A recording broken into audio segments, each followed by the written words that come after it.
مور جتنا اب خوبصورت ہے اس سے کئی زیادہ جنت میں خوبصورت تھا۔ مور کی خوبصورتی پہ سبھی پرندے فدا تھے، لیکن ان سب خوبیوں کے باوجود مور سے ایسی کون سی خطا ہو گئی تھی جس سے اللہ تبارک و تعالیٰ نے مور کو جنت سے نکال دیا۔ اللہ تبارک و تعالیٰ نے جب حضرت آدم علیہ السلام اور اماں حوا کو پیدا فرمایا، اس کے بعد ان کو جنت میں بھیج دیا۔ وہ دونوں جنت میں بہت ہی پرسکون رہتے تھے، بہت ہی لذیذہ میوے پھل کھایا کرتے تھے، لیکن ایک اناج جس کو کھانے سے اللہ پاک نے انہیں منع فرمایا وہ اناج گندم تھا۔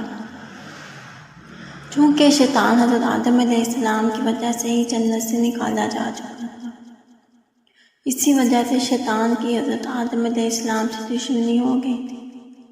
شیطان یہ چاہتا تھا کہ وہ کسی بھی طرح حضرت آدم علیہ السلام کو جنت سے نکال دے اور ساتھ میں اماں حوا کو بھی جنت سے نکال دے۔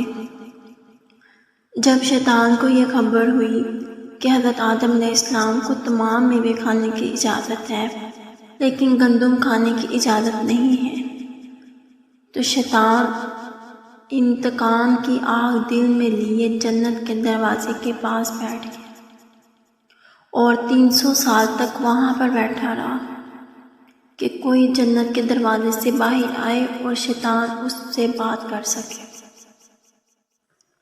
ایک دن اچانک سے مور جنت سے باہر آ گیا۔ شیطان اس کو دیکھتے ہی بہت خوش ہو گیا۔ شیطان نے پوچھا، اے خوبصورت پرندے، تم کون ہو؟ مور بولا، میں مور ہوں، اب تم اپنا تعارف کرواؤ۔ شیطان نے جواب دیا کہ میں عالم کروبیہ کا ایک فرشتہ ہوں، میں اللہ پاک کی عبادت سے ایک پل بھی غافل نہیں ہوں۔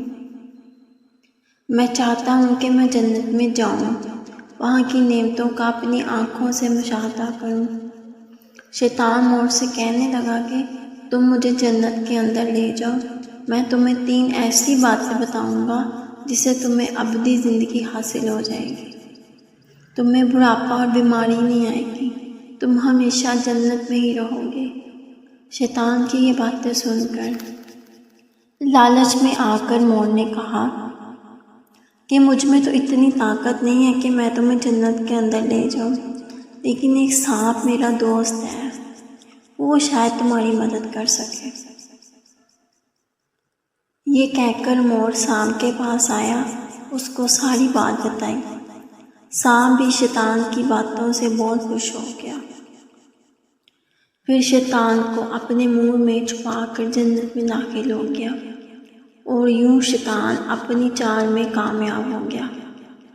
جنت کے تمام نگہبانوں کو یہ معلوم تھا کہ شیطان یہ چال چل رہا ہے اور جنت میں داخل ہو چکا ہے۔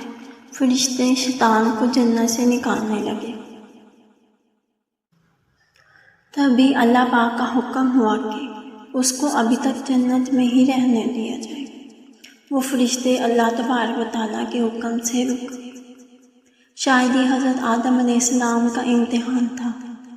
شیطان حضرت آدم علیہ السلام کے پاس اور اماں حوا کے پاس جا کر اپنی محبت کا اظہار کرنے لگا۔ وہ دونوں ہی شیطان کو پہچان نہ سکے کیونکہ ماضی کے مقابلے میں شیطان کی شکل تبدیل ہو چکی تھی۔ شیطان کہنے لگا کہ میں چاہتا ہوں کہ آپ دونوں ہمیشہ جنت میں اسی طرح زندگی گزاریں، ہمیشہ خوش رہیں۔ حضرت آدم علیہ السلام اس کی بات بہت غور سے سننے لگے۔ شیطان نے کہا، اگر آپ میری بات مان جائیں تو آپ کو جنت کی اور بھی سہولتیں ملیں گی۔ حضرت آدم علیہ السلام شیطان کے بہکاوے میں آ کر کہنے لگے کہ یہ کس طرح ممکن ہے؟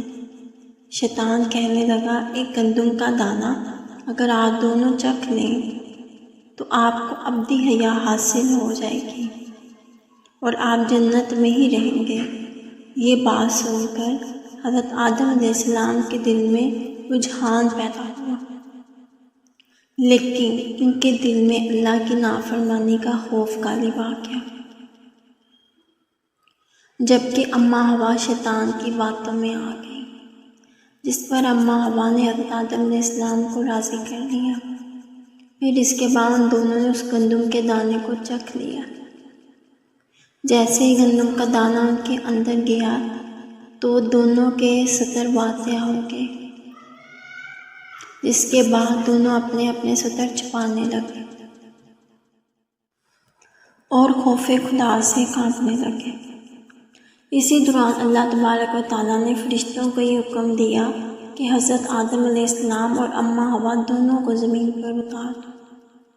حضرت آدم علیہ السلام کو سری لنکا کے قریب نیچے زمین پر بھیج دیا، جبکہ اماں ہوا کو جدہ کی سرزمین پر اتار دیا۔ جن خوبصورت پیروں سے چل کر مور شیطان کو جنت کے اندر لے کر آیا تھا، وہی خوبصورت پاؤں اللہ پاک نے مور سے لے لیے۔ سانپ جو اپنے منہ میں شیطان کو چھپا کر لایا تھا، اس کے منہ کی خوبصورتی خوشبو کو چھین کر اس میں زہر ڈال دیا گیا۔ پھر مور کے ساتھ ساتھ سانپ کو بھی جنت سے نکال دیا گیا۔